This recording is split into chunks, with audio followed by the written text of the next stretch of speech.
एक सोसाइटी है, चाहे वो कोई भी है, चाहे हमारी है चाहे कोई भी है, उसकी जो बेसिक फाउंडेशन है दैट इज एजुकेशन। हाँ, क्या आपने कुछ ऐसा ऑब्जर्व किया जो आज से हजारों साल पहले हम लोग सही कर रहे थे भारत में और आज वहां पर कुछ गड़बड़ हो रही है? Can we talk about that? Because यहाँ पर जो बहुत सारे लोग बैठे हैं वो इसी एज ग्रुप में है, around 18, 19, 20 years. I think it's going to be very relevant अगर हम उसके बारे में जी जी आप कुछ बात कर सके। जी, आज का जो एजुकेशन सिस्टम वो actually 19th century British colonial education system है, उसी को हम आज चला रहे हैं। आज हम कंप्यूटर साइंस पढ़ाएंगे, एमबीए देंगे, ऐसी डिग्रीज देंगे, लेकिन सिस्टम वही है, पद्धति वही है, पढ़ाने का तरीका वही है।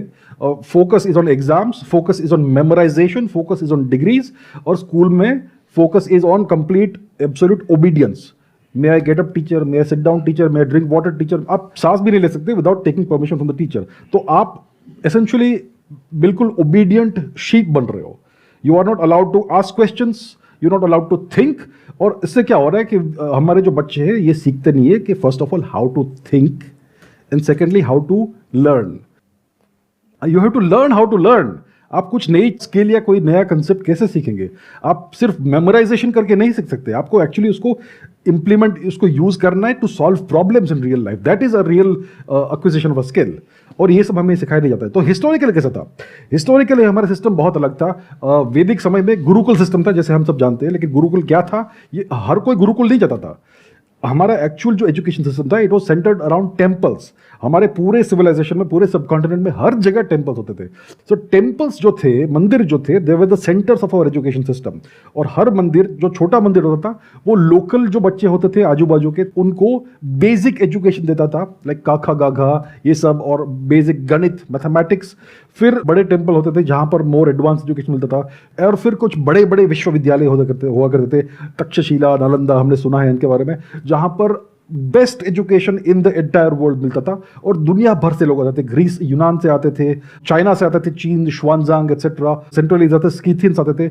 हर कोई यहाँ पर भारत में आता था ज्ञान प्राप्त करने के लिए। तो हमारा बहुत सिस्टमैटिक एजुकेशन सिस्टम था, और हर जगह स्प्रेड था, डिसेंट्रलाइज था, ये था। और उसका फोकस था ज्ञान एक्चुअली अक्वायर करने का।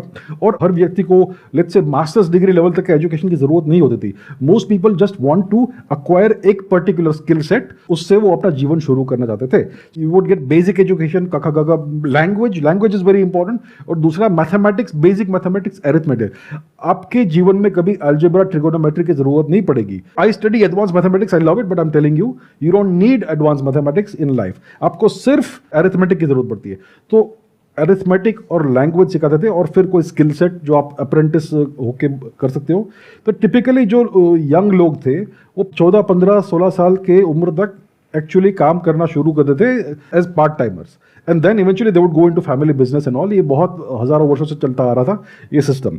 तो हमारा सिस्टम ये था। और कुछ लोग, मे बी 1%, 2% को विश्वविद्यालयों में एंट्रेंस मिलता था, only on the basis of ability and merit. और जो हमारा एजुकेशन सिस्टम था वो पूरा फ्री था। It was always subsidised by the Kings, by the kingdoms, emperors and state.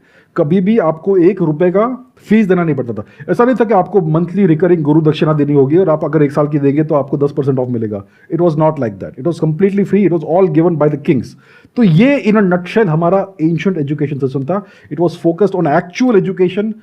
आप सचमुच कुछ सीखते थे, आप रियल वर्ल्ड स्किल्स एक्वायर करते थे, जिससे आप रियल वर्ल्ड प्रॉब्लम्स को सॉल्व कर सको।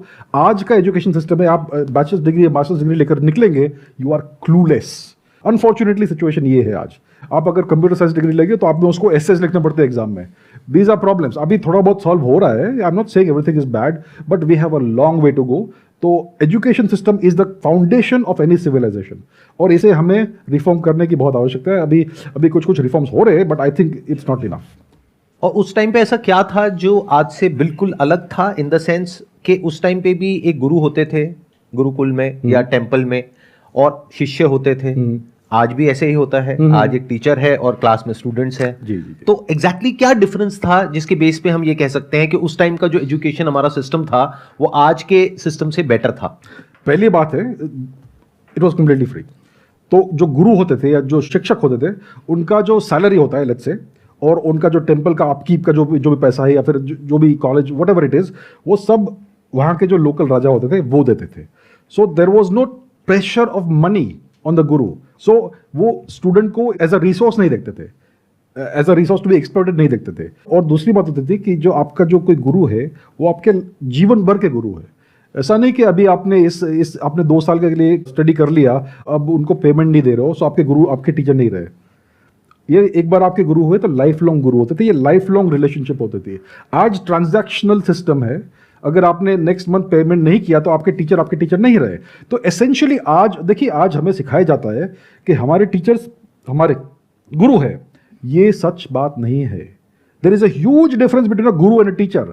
आज के टीचर्स में मुझे दुख से कहना पड़ता है, दे आर सर्विस प्रोवाइडर्स। आपको एक सर्विस प्रोवाइड करते हैं for which you have to pay in advance. ये डिफरेंस है, मेन कोर डिफरेंस ये है। उस समय गुरु कभी आपसे पैसा नहीं लेते थे। गुरु दक्षिणा का सिस्टम था, once in a life time. आपका पूरा एजुकेशन हो गया, फिर आप वॉलंटरीली उनको कुछ दे सकते हो। ये होता है गुरु दक्षिणा। ऐसा नहीं कि गुरु की दक्षिणा नहीं दी तो आपका एजुकेशन नहीं होगा।